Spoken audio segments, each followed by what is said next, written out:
They called it a swamp, said my backyard was an eyesore, a breeding ground, a violation. But what they never said out loud was that my patch of land, my little green world, scared them. Because it wasn't uniform. It wasn't trimmed, painted, or polished like theirs. It was wild, and I liked it that way. It started after the spring rains. Water pooled near the fence line, slow to drain because of the old soil grade. I planned to fix it that weekend, but by Thursday, a letter showed up on my door. Standing water violation, fine pending correction, signed neatly by the HOA president himself. When I walked out front, he was already there. The HOA president, clipboard in hand, eyes crawling over my property like a snake. "Mr. Carter," he said, "you've got a swamp forming back there. HOA policy 14B, drainage maintenance. It's been raining for a week," I told him. He smirked. "Then maybe you should have planned better." That night, I sat by the window and stared at the small pool of water glinting under the moonlight. It wasn't much, but something about that letter, it got under my skin. The arrogance, the control. The way they acted like land ownership was a permission slip they could revoke any time. By morning,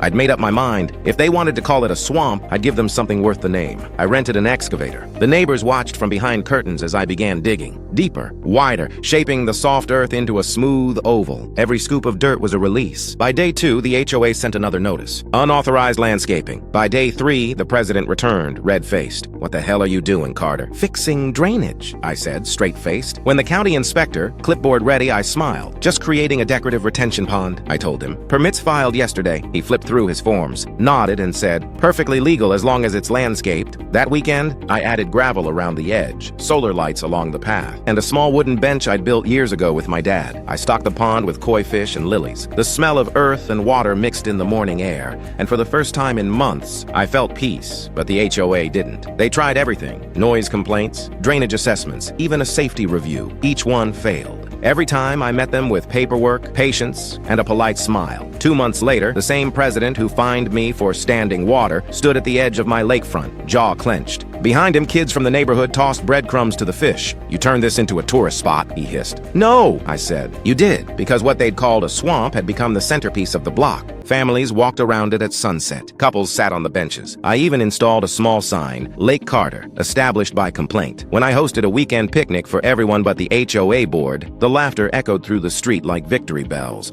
They wanted control. They got reflection. Their perfect lawns mirrored in the water they once condemned. Now, every time it rains, I sit on that same bench, watching ripples spread across the surface. Quiet, proud, and free. And if you'd call that petty, then you've never built peace out of punishment. If you'd stand beside Lake Carter, type water in the comments. Like and subscribe for more stories.